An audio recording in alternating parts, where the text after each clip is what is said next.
네, 여러분 반갑습니다. 오늘 함께 볼 말씀은 요한복음 5장, 신약 성경에 있는 요한복음 5장 1절에서부터 18절까지의 말씀입니다. 우리 1절부터 18절까지의 말씀을 저하고 두 절씩 번갈아 가면서 읽도록 하겠습니다. 18절은 같이 읽겠습니다. 1절부터 요한복음 5장 1절부터 두 절씩 읽도록 하겠습니다. 그 후에 유대인의 명절이 되어 예수께서 예루살렘에 올라가시니라. 예루살렘에 있는 양문 곁에 히브리 말로 베데스다라 하는 못이 있는데 거기 행각 5이 있고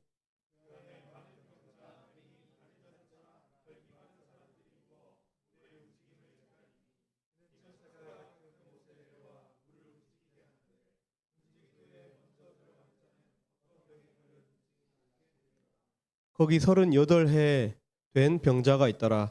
예수께서 그 누운 것을 보시고 병이 벌써 오랜 줄 아시고 이르시되 내가 낫고자 하느냐.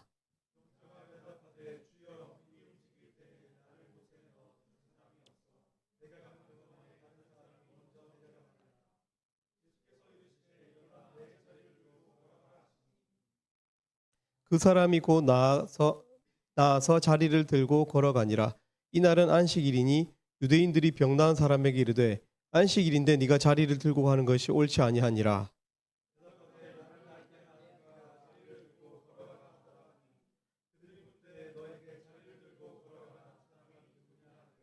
고침을 받은 사람은 그가 누구인지 알지 못하니 이는 거기 사람이 많으므로 예수께서 이미 피하셨음이라.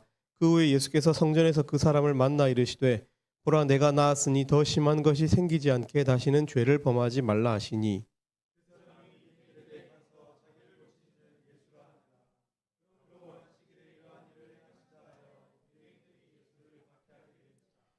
예수께서 그들에게 이르시되 내 아버지께서 이제까지 일하시니 나도 일한다 하시매. 같이 읽겠습니다.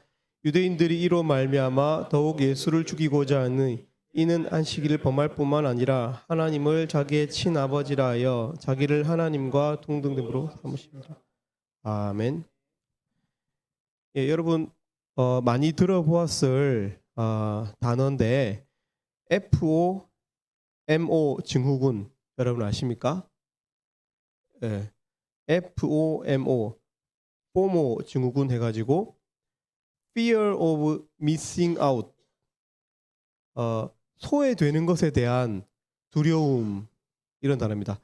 소외 불안 증후군.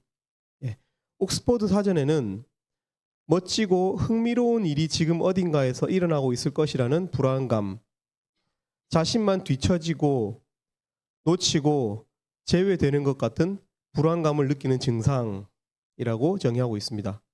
요즘에 사람들이 SNS를 많이 하니까 보통 SNS에서 멋진 게시물을 올리잖아요. 사진을 멋지게 보정하고 멋진 각도에서 찍은 사진을 올리는데 이런 것을 보면서 나는 저런 경험 안 해봤는데 하면서 자기가 소외되는 그런 경험, 이것을 이제 포모 증후군이라고도 하고요. 또 많이 쓰이는 때가 내가 갖지 못한 주식이 많이 오를 때 포모 증후군 때문에 고점에서 덜컥 사는 경우 이 용어를 쓰기도 한다고 합니다. 그러나 SNS 게시물은 보통 가장 화려한 순간을 과장적으로 찍어서 올리죠. 그러니까 이 포모로 인한 두려움은 사실이 아닌 허상 때문에 생기는 경우가 많고요. 또 주식을 갖고 있지 않았어도 충분히 행복했지만 이 소외되는 이 허상적인 두려움, 이것 때문에 주식을 덜컥 사는 경우가 있습니다. 그런데 오늘 본문에 보면 허상 때문이 아닌 실상 때문에 포모 증후군, 소외 불안이 아니라 진짜 극심한 소외감에 시달리는 사람이 등장하고 있습니다. 바로 베데스다에 38년 동안 누워 있었던 한 병자입니다. 여러분 오늘 1절 말씀 보십시오. 오늘 본문의 시간적 배경이 1절에 나오거든요. 1절에 이때가 언제라고 이야기하고 있죠? 예, 명절, 유대인의 명절이다. 아마 3대 명절 중에 하나였던 것 같은데 유대인의 명절 또한 우리의 명절과 마찬가지입니다. 물론 이제 명절 전에 조금 뭐 이렇게 무교절이라든지 절제하는 날들이 있지만 뭐 유월절도 마찬가지고 뭐 또 수장절 뭐 이런 절기들에 보면은요. 먹고 마음의 여유를 갖는 그런 때입니다. 축제와 환호성이 있는 날이 명절이죠. 적어도 명절에는 사람들이 많이 먹고 마음의 여유를 갖습니다.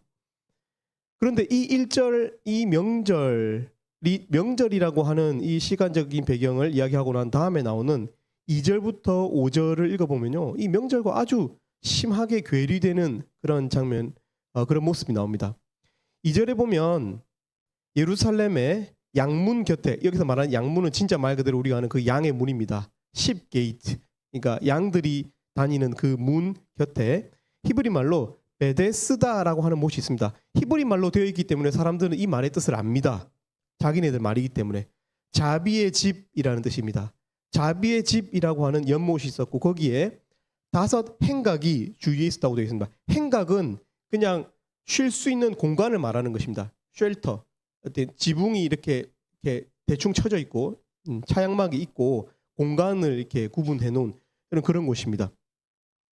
이 행각이 필요한 사람을 위해서 만든 복지 공간처럼도 보이고요. 아니면 사회적으로 꼴보기 싫은 사람, 피하고 싶은 사람, 냄새나는 사람을 격리하기 위해서 만든 폐기 처리 공간인지 알 수 없습니다. 그죠? 복지 공간인지 폐기 처리 공간인지는 알 수 없습니다만은 짐작컨대 후자의 가능성이 있겠죠. 다만 여기 행각에 거하는 이 사람들의 면면이 나중에 나오거든요. 3절에 보면은 이 행각이 얼마나 비참한 장소인지를 느끼게 해줍니다. 행각에 누가 있었습니까? 3절에 보면 병자, 맹인, 다리 저는 사람, 혈기 마른 사람, 사지마비 환자를 말합니다. 세상에서 가장 슬픈 사람들이 이 행각에 모여 있습니다. 건강한 사람이 없어요. 다 뭔가 사회적으로 소외된 사람들. 아마 자기 관리가 안 되어서 냄새가 심했을 거예요. 우리가 뭐 냄새 나는 사람을 사랑해야 한다고 하지만은 실제로 여러분 냄새가 극심한 사람들이 옆에 오면 순간적으로 딱 이렇게 거리감이 생기거든요. 우리 마음에 사랑이 그렇게 넘치는 존재들이 아니기 때문에 그렇죠. 환기가 안 되는 행각 아니어서 냄새가 아마 더 심했을 것입니다. 명절임에도 사회적으로 격리된 사람들이 한데 모여 있는 이 행각은 포모 증후군, 소외감을 느끼기 아주 좋은 장소였습니다. 3, 4절에 보면 이 사람들이 왜 여기에 모여 있었는지 설명이 나옵니다. 여기 보면은 가끔 물이 진동하는데 아마 간헐천으로 예상됩니다. 지하에 가스 성분이 있어서 물이 진동했던 것으로 예상할 수 있어요. 사람들은 이것을 천사들이 내려오는 것으로 미신화해서 이 못에 치유의 힘이 있었다고 믿었던 것 같습니다. 그때 먼저 이 물에 들어간 사람이 치유된다고 하는 믿을 수 없는 그런 소문이 있었던 것 같아요. 풍문이죠. 그죠? 사실이 아니겠죠. 그죠? 마치 절대로 당첨이 되지 않을 로또와 같은, 로또는 당첨이라도 되죠. 근데 아마 나은 사람이 없을 거예요. 나은 사람이 있다 하더라 이런 말을 믿고 이 사람들이 살아가는 것이죠. 여러분 시스템이 어떻습니까? 이 시스템이 절대로 해결할 수 없는 갈증을 가지고 있는 거죠. 왜냐하면 절대로 당첨이 될 수가 없거든요. 그러나 그것을 위해서 먼저 들어가야 되는, 행복이 아닌데 행복이 있을 거라고 기대하면서 먼저 들어가야 되는 경쟁을 유발하는 그런 시스템이 베데스다 시스템이었습니다. 사회에서도 격리하고 싶은 냄새나는 사람들, 실패자, 세상에서 그래서 가장 슬픈 사람들, 명절에도 가장 슬픈 사람들, 이미 사회적으로 경쟁해서 도태된 사람들인데 심지어 그들끼리도 경쟁해야 하는 곳이 베데스다입니다. 여러분 3절에 보십시오. 이런 사람들이 어떻게? 그 안에 병자, 맹인, 다리 저는 사람, 혈기 마른 사람들이 누워있어도 되어 있는데 어떻게 형용사가 어떻게 있습니까? 많은 사람들이 있으니까 당연히 경쟁이 치열한, 경쟁이 아주 거센 비참한 경쟁이 예상되는 곳이 베데스다였습니다. 그런데 그곳의 이름은 아이러니하게 우리가 알려주고 있어요. 히브리 말로 되어 있으니까 자비의 집이래요. 오히려 더 자비롭지 못한 아픈 자들끼리의 경쟁이 격한 곳, 약자들끼리 따뜻한 정은 고사하고 주고받는 미움이 더 비참하게 느껴지는 곳이 베데스다였습니다. 5절에 보면은 오늘 주인공이 등장하고 있습니다. 38년 된 병자입니다. 6절에 예수님께서 그가 누운 것을 보셨다고 되어 있어요. 그러니까 이 사람은 누워 있었어요. 그냥 있었던 것이 아니고 앉아 있었던 것이 아니고 누워 있었어요. 예수님의 말을 보십시오. 6절에 그가 누운 것을 보시고 병이 벌써 오랜 줄을 아시고, 이 사람은 누워 있되 오래 누워 있었습니다. 그죠? 성경에서 지금 가고 있는 내용을 제가 따라가고 있죠. 누워 있으면 사람이 어떻게 됩니까? 활기가 없어요. 사람이 적어도 앉거나 서서 산책을 해야 활기가 생기지, 누워 있으면 활기는 없습니다, 여러분. 그죠? 활기 없이 오랫동안 누워 있는 사람. 여러분, 이 사람이 예수님한테 어떻게 얘기합니까? 물이 동할 때, 물이 이렇게 막 진동할 때 자신을 이 베데스다 못에 넣어주는 사람이 없다라고 말하고 있어요. 좀 생각해 보십시오. 여기 행각의 사람들은 소외감이 심한 사람들이에요. 그런데 이 병자는 이 사람들 중에서도 소외감이 큰 사람이에요. 들어가지 못하고 있어요. 자기는 하필 아파도 설 수 없는 아픔이 있기 때문에, 걸을 수 없는 아픔이 있기 때문에 이 못에 들어갈 수가 없다. 잠깐 거품이 뽕긋하면 들어가야 되는데 들어가지 못한다. 이렇게 이야기하고 있습니다. 이 사람은 더 소외감이 심한 사람이었어요. 이제 이 사람이 예수님을 만났어요. 이 말이 맞습니까? 이 사람이 예수님을 만났다. 아니죠. 6절에 보면은 예수께서 그 누운 것을 보시고, 예수님이 먼저 보셨어요. 발견하셨어요. 이 사람이 예수님을 만난 것이 아니고 정확히는 예수님이 이 사람을 만난 것이죠. 예수님이 이 사람을 먼저 보셨다고 기록하고 있기 때문에 그렇습니다. 여러분, 우리가 예수님을 만나는 과정도 이와 같습니다. 여러분이 예배하러 온 것 같고, 내가 초대에 응한 것 같고, 내가 구글 폼을 작성을 먼저 한 것 같고, 그죠? 내가 먼저 서원한 것 같고, 내 마음을 열었다고 우리가 생각하죠. 그러나 나중에 우리가 깨닫고 보면 사실은 그 모든 과정들을 돌아볼 때 예수님이 나를 먼저 보시고 나를 만나셨다는 고백들을 믿는 사람들이 합니다. 예. 더 그 개념이 생긴 믿는 사람들이, 아, 내가 예수님을 잡은 게 아니고 알고 보았더니 예수님이 나를 보시고 잡은 것이었습니다. 고백을 하죠. 6절 말씀에서도 예수께서 먼저 보시고 라고 되어 있습니다. 예수께서 병자를 보십니다. 그리고 이어지는 문장이 뭡니까? 6절에 예수님께서 그 누운 것을 보시고 이어지는 문장이 어떻습니까? 병이 벌써 오랜 줄을 아시고 라고 기록하고 있습니다. 예수께서 아셨다. 그가 아프다는 사실, 아니 그가 병이 오래되었다는 사실을 아셨다. 그 병의 서사를 아셨다. 그가 겪고 있는 아픔의 속사정을 아셨다는 뜻입니다, 여러분. 그래서 예수님의 보심은요, 여러분, 마치 과학 실험을 관찰적인 관찰적인 보심이 아니라, 그런 보시는 것이 아니라 우리 인생의 아픈 사람의 아픔과 그 길이와 얼마나 아팠는지, 얼마나 오래되었는지 그 인생, 그의 서사를 헤아려 아시는 것입니다. 우리의 마음을 아시는 거예요. 예수님께서 우리를 보시고 만나실 때, 우리를 바라보실 때 그렇게 아신다는 거예요. 오늘 뭐 옷 입었네, 이게 아니고 그가 가지고 있는 마음의 고통을 서사적으로 아신다는 뜻입니다. 그리고 물으시죠. 보십시오. 뭐라고 물으십니까? 6절에 네가 낫고자 하느냐. 여러분, 이게 질문입니까? 질문이죠, 그죠? ask 형식이니까, 그죠? 질문입니다. 퀘스천 마크 있으니까 질문이에요. 여러분, 이게 질문입니까? 답이 너무 뻔한 질문이잖아요.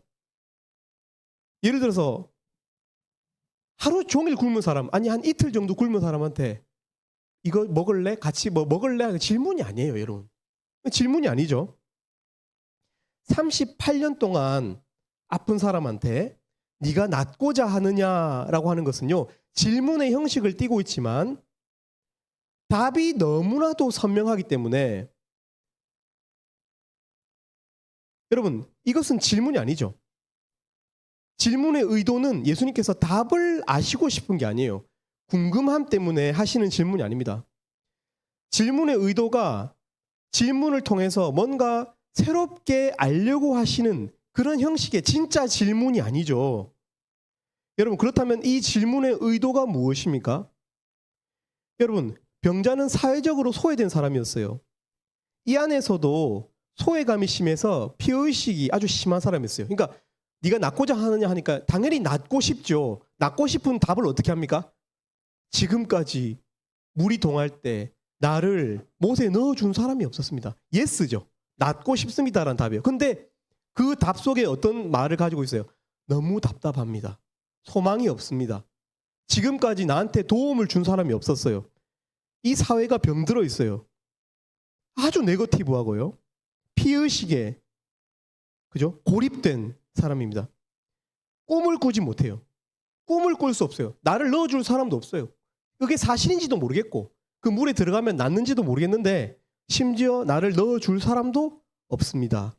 꿈꾸지 못하는 사람, 어떤 미래적인 계획을 할 수 없는 사람, 아무런 의지가 없는 사람이죠.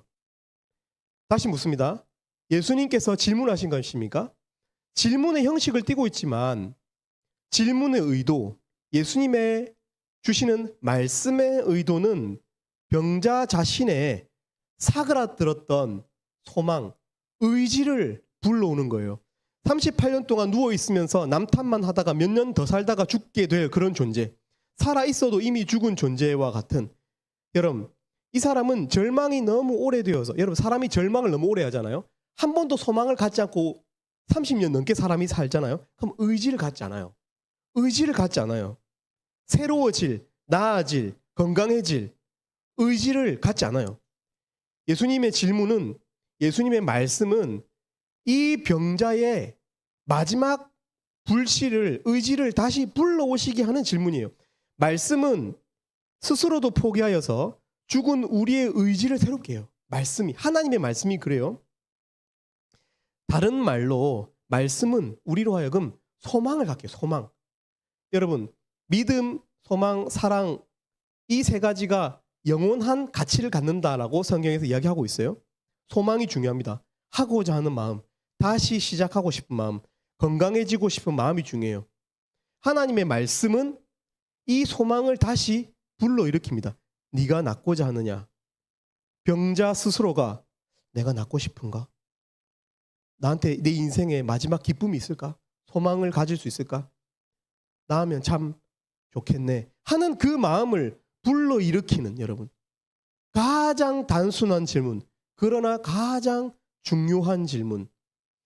여러분 잘 들으십시오. 예수님 앞에 가면 예수님의 말씀을 우리가 만날 때에 저는 그런 일이 벌어진다고 믿습니다. 내 인생의 가장 중요한 문장을 마주하게 된다고 저는 믿습니다. 우리가 말씀 보는 시간이 그런 시간이 되었으면 좋겠어요. 너무 뻔하지만 사실은 너무 중요한 문장, 우리가 공부의 형식으로 모임을 하기도 하고 예배의 형식으로 말씀을 대하기도 하고 아침에 묵상의 형식을 통해서 다양하게 하나님의 말씀을 마주하지만 정말로 그 시간에, 그 시간들에 하나님의 입에서 나온 문장이 내 귀에 들리는 경험이 우리 사랑하는 지체들 속에 있었으면 좋겠습니다. 말씀이 그래서 살아서 여러분 귀에 들리기를, 여러분 가슴을 칠 수 있기를 바랍니다. 오늘 이 시간도 그런 시간이었으면 좋겠어요. 이 병자는 38년간 누워있던 존재입니다. 원래 걷기 위해서 태어났지만 그 단순한 인간됨을 잊은, 걸어야 한다는 단순한 이 인간됨을 잊은 존재. 38년 하니까 저는 떠오르는 부분이 있었어요. 신명기에 보면, 신명기 2장 14, 15절에 보면, 여러분 신명기 하면은 이스라엘 백성들이 광야 생활을 하던 때의 말씀이죠. 그죠? 이때 말씀을 제가 읽어드립니다. 가데스 바네아에서 떠나 세렛 시내를 건너기까지 38년 동안이라. 이때에는 그 시대의 모든 군인들이 여호와께서 그들에게 맹세하신 대로 진영 중에서 다 멸망하였나니 여호와께서 손으로 그들을 치사 진영 중에서 멸하신 고로 마침내는 다 멸망되었느니라. 여러분, 이스라엘은 광야에서 38년 동안 유랑하면서 약속의 땅에 들어가지 못했어요. 그들이 광야에서 멸망한 이유는 성경에서 여러 번 반복해서 이야기하고 있기 때문에 우리 다 잘 알고 있습니다. 그 이유가 뭐였습니까? 그들 가운데 있던 뿌리 깊은 원망, 불평, 고집, 죄 때문이었어요. 죄 때문에. 죄는 사람을 경직되게 합니다. 이 경직성, 비참함, 소망 없음. 성경에 나오는 여러 병자들이요. 오늘 나오는 이 아픈 사람 말고 여러 병자들이 성경에 나오는데 그 원인이 다양해요, 보면. 예를 들어서 어떤 사람은, 어떤 병은 하나님의 영광을 보게 하는 도구다고. 이는 하나님의 영광을 보기 위한, 하나님의 영광을 위함이라. 이렇게 말씀하신 적이 있어요, 예수님께서. 또 어떤 병은 하나님께 기도하게 하는 이유였어요. 사도 바울의 병이 그랬어요. 근데 오늘 본문에 나오는 38년 된 병자의 병은 무엇 때문이었습니까? 14절에 나와요. 14절, 다시 이 병자를 예수님 만나셨을 때 우리 14절 말씀 읽어보겠습니다. 시작. 그 후에 예수께서 성전에서 그 사람을 만나 이르시되 보라 네가 나았으니 더 심한 것이 생기지 않게 다시는 죄를 범하지 말라 하시니. 이 사람의 병은, 이 사람의 아픔은 죄 때문이었어요. 죄 때문에. 광야에서 38년간 유랑하다가 멸망한 이스라엘의 1세대 이 군인들, 이 남자들 무엇 때문에 죽었습니까? 죄 때문이었어요. 불평, 원망, 고집 다 죄 때문이었어요. 여러분, 죄는 사람을 주저앉힙니다. 죄는 사람을 노예로 만들어요. 그래서 로마서 7장 14절 제가 읽어드립니다. 죄를 어떻게 표현합니까? 잘 보십시오. 우리가 율법은 신령한 줄 알거니와 나는 육신에 속하여 죄 아래 팔렸도다. 이런 누가 팔립니까? 노예죠. 노예가 돈에 의해서 사고 팔리죠. 사람임에도 불구하고. 로마서는 죄를, 죄인됨을 마치 노예됨으로 표현하고 있어요. 자유가 없고 묶인 자들. 그래서 출애굽기에서 이스라엘 사람들이 자유인이 되기 전에 어떤 모습으로 보여주고 있죠? 그들이 출애굽하기 전에 이집트에서 어떤 신분이었습니까? 파라오 밑에서? 노예였어요. 노예. 노예 신분으로 보여주고 있어요. 일부러. 성경은 스토리로 우리에게 보여주지만 하나님께서 그들을 구원하시기 전에 저들이 노예였구나 라고 스토리를 읽으면서 깨닫도록 만들어줘요. 출애굽기에 의하면 구원은 노예에서 해방되어 자유인이 되는 것을 구원으로 보고 있어요. 여러분, 우리가 가진 그 두려움, 눈치, 그래서 사람에 대한 의심이 있어요. 자기가 거짓말하니까 다른 사람도 거짓말할 거라고 생각하거든요. 자기가 뒷담화하니까 저 사람도 뒷담화할 거라고 생각을 하는 거예요. 시기와 경쟁, 전부 죄 때문이에요. 죄책감, 죄를 짓고 나서, 그죠? 떳떳하거나 당당하지 못한 노예됨. 죄는 우리를 노예로 만들어요. 끌려가게 만들어요. 뭔가 눈치 보게 만들고 거기에 구속시켜요. 여러분, 38년은 한 사람의 그 당시의 수명으로 봤을 때, 그 당시 유대인들 수명으로 보았을 때 38년은 한 사람의 평생에 가까운 시간이에요. 이 병자의 모습은 우리 죄인들이 평생에 가까운 시간을 허비하면서 종같이 살아가는 모습을 보여주고 있는 거예요. 이제 예수님께서 물으시는 거예요. 네가 낫고자 하느냐? 그냥 당연한 듯이 노예로 살래? 아니면 죄에서 해방된 자녀로 살래? 물으시는 거예요. 8절 말씀. 그래서 예수께서 이르시되 일어나 내 자리를 들고 걸어가라 하시니 이 사람이 일어나 걷기 시작했어요. 여러분, 무엇이 이 사람을 자유롭게 했어요? 물론 예수님을 만나야 되는데, 예수님을 만나야 돼요. 그죠? 예수님께서 먼저 보시고 만나셨어요. 근데 무엇이 이 사람을 자유롭게 했습니까, 여러분? 8절 보세요. 무엇이 자유롭게 했어요, 이 사람을? 무엇이 자유롭게 했습니까? 말씀이죠. 8절에서 우리가 중요하게 생각해야 되는 것은 하시니예요. 하시니. 예수께서 블라블라 하시니 그 사람이 곧 나아서 이렇게 되어 있어요. 하시니 말씀이에요. 예수님께서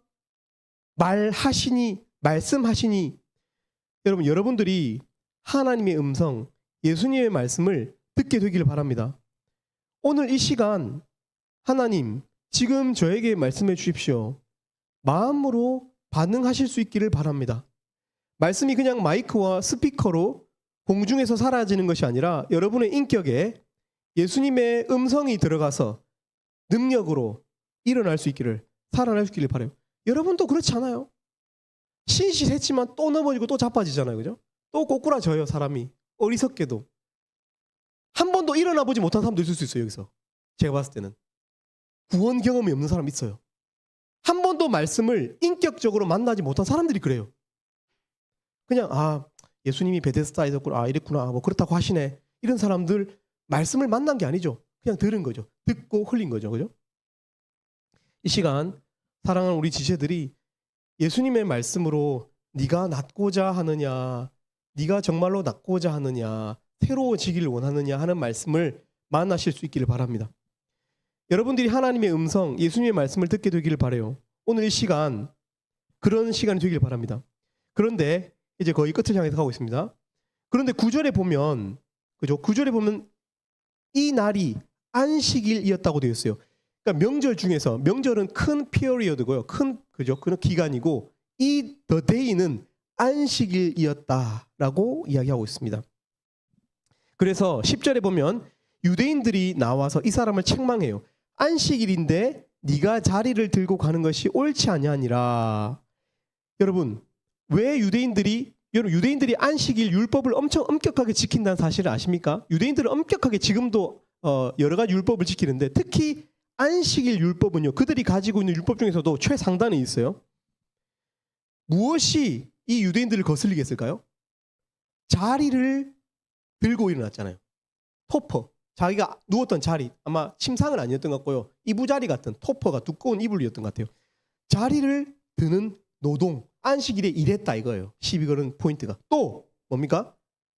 갔잖아요. 예. 여러분, 안식일에 갈 수 있는 거리가 정해져 있어요. 보면은 사도행전 1장 12절에 보면은 감람원에서 예루살렘까지 제자들이 가거든요. 이것은 안식일에 가기에 좋은 거리다 이렇게 표현하고 있어요. 왜냐하면 이 거리가 짧기 때문에 그래요. 감람원에서 예루살렘까지 1km 정도. 그들이 걸을 수 있는, 안식일에 걸을 수 있는 거리가 1km. 유대인의 율법에 의하면 우리는 주일날 1km 넘는 교회는 갈 수가 없어요. 1km, 2000규빗 이내로 갈 수 있는데, 이 사람의 집은 공교롭게도 1km가 넘었던 것 같아요. 당연히 집에 가야죠. 나왔는데 가서 가족들에게 보여야죠. 그런데 유대인들은 이 안식일을 어겼다는 이유로 이 사람을 책망하면서 누가 네한테 이렇게 하라고 했느냐 이렇게 이야기하고 있어요. 여러분, 안식일 규정은 사람들이 만든 경직된 율법이지만 안식의 의미를 기리는 또 좋은 정신을 가지고 있어요. 여러분, 안식일을 지킨다는 것은 누구에게 순종한다는 의미입니까? 안식일을 누가 만들었어요? 창세기에 보면 하나님이 만드셨어요. 7일째 날에, 7째 날에 안식하게 하셨어요. 그래서 여러분, 지금도 믿는 사람, 안 믿는 사람이 다 이 안식일, 이 우주적 법칙의 지배를 받아요. 사람들이 5일, 4일, 6일 거의 그 정도 일하고 나면 번아웃 돼가지고 하루 정도는 쉬어가야 돼. 요새 사람들 이틀, 3일 막 쉬죠. 그죠? 이게 왜 그럽니까? 우리 몸의 리듬이 그래요. 리듬이. 하나님께서 창조의 법칙으로 만들어 놓았어요. 아무튼 우리가 이 안식일을 기억하고 기념하고 지킨다는 것은 좋은 마음이에요. 왜냐하면 하나님께 순종한다는 의미거든요. 그래서 인간이 하나님의 율법을 지킴으로 하나님께 순종한다는 의미를 가진 이 안식일 규정은 참으로 좋은 규정이었어요. 유대인들은 이 안식일을 아주 강하게 지켰어요. 두려운 마음으로. 그래서 예수님을 잡아서 신문하는 장면에서도 안식일을 넘기지 않으려고, 우리 지난주에 봤잖아요. 그죠? 안식일을 넘기지 않으려고 야심한 밤에 예수님을 잡아서 신문했어요. 불법적으로. 왜냐? 안식일 때문에. 유대인들에게 이 병자였던 사람이 11절에서 뭐라고 대답합니까? 11절에 대답하되 나를 낫게 한 그가 자리를 들고 걸어가라 하더라니. 그때까지는 이름을 몰랐어요. 그러자 12절에서 유대인들이 다시 묻습니다. 근데 이 구절이 진짜 웃겨요. 12절 말씀 같이 한번 읽어볼까요? 유대인들이 뭐라고 했는지. 시작. 그들이 묻되 너에게 자리를 들고 걸어가라 한 사람이 누구냐 하되. 여러분, 이거 너무 웃기지 않아요? 이 구절. 저는 이 구절 진짜 좀 이상하던데요. 여러분, 정상적이라면 뭐라고 물어야 돼요? 뭐라고 물어야 됩니까? 네. 누가 너를 낫게 했느냐라고 물어야 돼요. 왜냐? 38년이나 걷지 못하던 사람이 일어났잖아요. 38년 사람이 지금의 의학으로도 일어나면 아마 그 나은 것이 큰 기사감이 될 거예요. 그것이 조명되어야 마땅해요. 누가 너를 낫겠느냐? 근데 이 사람들이 뭐라고 말해요? 너에게 자리를 들고 걸어가라는 사람이 누구냐? 이렇게 물어봐요. 누가 너를 낫게 했느냐가 아니라 이 큰 기적 앞에서 그래야 마땅한데 뭐라고 해요? 너에게 자리를 들고 걸어가라는 사람이 누구냐? 네가 자리를 들고 걸어가라고 일하라고 한 사람이 누구냐 이렇게 물어요.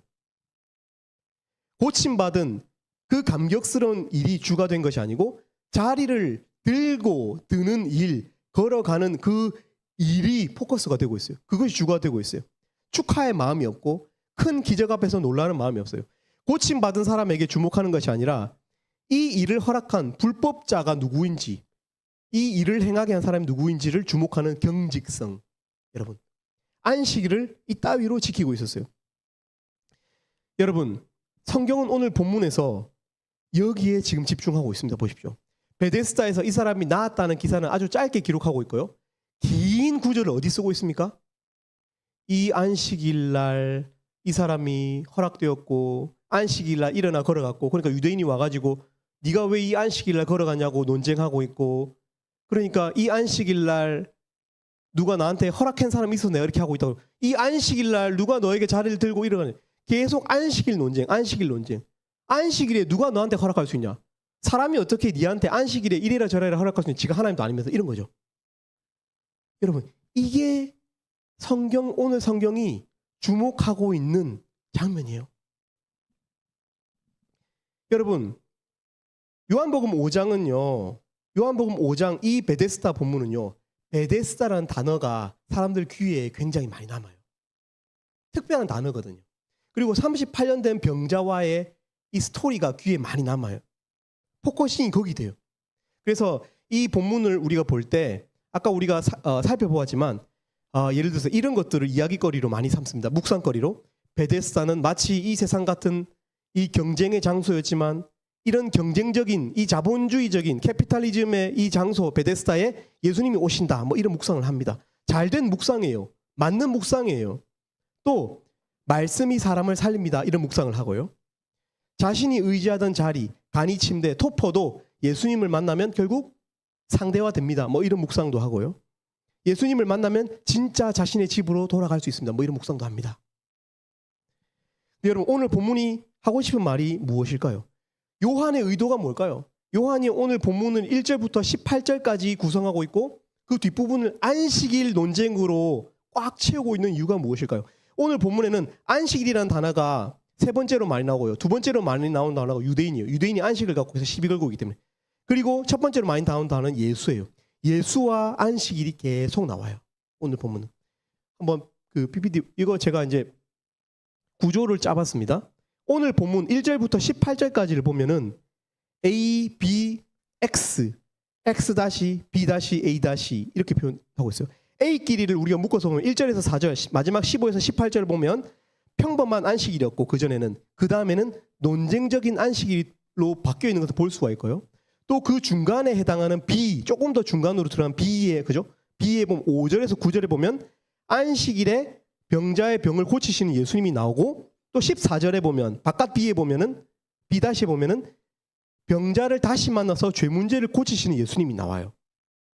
그리고 중간에는요, 구조적으로 중간에 X에 해당하는, 이것을 우리가 좀 어려운 말로 수미쌍관이라고 부르는데요. 여기서는 바깥이 아니라 중간을 주목해야 돼요.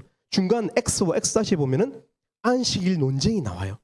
안식일을 어기는 것이 옳지 않다. 그런데 그 사람이 뭐라고 대답합니까? 나를 고치신 38년 된 병자가 일어나는 것은 신적인 기적에 가깝습니다. 치유가 아니고 이것은 기적이에요. 그죠? 기적을 베푼 그분이 허락했다. 그런 거예요. 여러분, 오늘 본문이 말하고 싶은 것이 무엇일까요? 예수님이 베데스다 38년 된 병자를 고치신 사건을 통해서 발생시킨 논쟁이 무엇이었습니까? 그것은 안식일을 사람이 어기는 것은 불가하다는 거예요. 그러나 병자는 이렇게 주장하는 거예요. 나를 고친 그분이 허락했다는 거예요. 기적을 베푼 그분이 1km 넘어서 걸어가는 것을 허락했다는 거예요. 자기의 가지고 있었던 토퍼를 들고 가는 것을 허락했다는 거예요. 예수가 누구이길래 안식일에 이래라 저래라 허락합니까? 제 아들은 지금도 위에서 발로란트라는 게임을 하고 있어요. 제 데스크탑으로. 저한테 허락을 받았어요. 왜 허락을 받아야 됩니까? 왜 허락을 저한테 구하죠? 제가 주인이기 때문에 그런 거예요. 여러분, 오늘 말씀의 최종절은 유대인들의 이 신성 모독적인 발언으로 끝나고 있어요. 18절인데요. 18절에 보면은 유대인들이 왜 예수님을 잡아 죽이려고 했습니까? 왜냐하면 하나님을 자기의 친아버지라고 하나님을 자기의 친아버지라고 하여 자기를 예수님 자신을 하나님과 보십시오. 동등으로 삼으심이러라. 요한은 이 말을 유대인들의 비판적인 사고의 틀 속에서 서술하고 있지만 사실은 이 말을 하고 싶은 거예요. 안식일에 이래라 저래라 할 수 있는 분은 안식일을 만든 분밖에 없어요. 안식일의 주인밖에 안식일의 자리를 들고 걸어가라 하실 수밖에 없어요. 창조주, 아까 우리가 창조주 하나님께서 안식일을 제정했다고 했어요. 여러분 지금 본문이 무슨 말 하고 싶은 거예요? 물론 우리가 여러 가지 묵상 포인트를 잡았지만 무슨 말을 최종적으로 하고 싶은 거예요? 예수님이 안식일의 주인이라는 거예요. 예수가 하나님의 아들이라는 거예요. 요한이 그 이야기 하고 싶은 거예요. 예수가 하나님이라는 거예요. 사실 우리는 이미 예수가 하나님이라는 사실을 보았어요. 38년 된 병자가 일어날 때 보았어요. 그리고 또 그가 그 병자의 죄의 문제를 다룰 때 이미 보았어요. 사실 그가 하나님이다 보았다고요. 근데 요한 또한 이 사건 속에서 그는 유대인들이 하나님을 자기 아버지로 하나님과 자기를 동등됨으로 여기고 그를 죽이려고 했다. 근데 진짜 그가 하나님이다. 그 이야기 하고 있는 거예요. 유대인들은 안식일을 지킨답시고 안식일을 범했어요. 안식일을 지킨답시고 안식일의 주인인 예수님을 죽이려고 했고요. 그를 비방했어요. 여러분, 우리의 신앙이 이렇게 될 수 있어요. 경직되면. 마음에 사랑이 없고 예수님의 은혜에 집중하지 못하면 예수님께서 나에게 어떤 일을 베푸셨는지 그 은혜와 그 사랑에 집중하지 못할 때 우리는 너무 규칙을 쉽게 만들어요. 규칙을 만들고 원칙을 만들고 정죄의 수단으로 삼아요. 딱딱해져요. 찬양할 때 뭐가 거슬리면 뭔가 귀가 안 들리기도 하고요. 사람들과 교제하다가 어떤 사람이 나한테 좀 거슬리게 하면 그게 또 안 들려. 우리 마음이 쉽게 상해요. 근데 여러분, 마음을 부드럽게 하세요. 예수님의 은혜 앞에서 여러분의 마음이 부드러웠으면 좋겠어요. 성경은 예수님이 하나님이라고 이야기하고 있어요. 여러분, 이 시간에 우리의 완고한 마음을 버리고 예수님의 사랑을 바라보았으면 좋겠어요. 예수님은 38년 된 병자 같은 우리를 보시고 우리의 아픔을 아시는 분이세요. 여러분, 은혜가 무엇인지 구별해야 돼요. 자기의 마음의 완고함을 일단은 벗어버려야 하나님의 아름다우심을 바라볼 수 있어요. 우리 민선자매님이 여기 앉혀달라고 하더라고요. 저기 앉히면 여기서부터 여기까지 BGM 하러 나와야 되니까 이게 자기 마음을 너무 상하게 한대요. 그래서 제가 여기 가까이 앉았어요. 민선자매님 그것 때문에 마음 상하시면 안 됩니다. 네. 우리 아까 세 번째 찬양 우리 BGM 좀 깔아주시고요. 결론하겠습니다. 여러분, 오늘 본문에서 예수님은 창조주 하나님이라고 말씀하고 있습니다. 여러분, 근데 예수님은요, 보십시오. 창조주이신 예수님, 그죠? 그분은 하나님의 힘, 파워를 가지고 있어요. 그는 사람을 겁박할 수 있고요. 압도적인 힘으로 사역할 수 있어요. 창조주의 유명세로 사역하실 수 있어요. 그런데 13절에 보십시오. 예수님은 어떻게 하셨습니까? 거기 사람이 많음으로 이미 피하셨다라고 기록하고 있어요.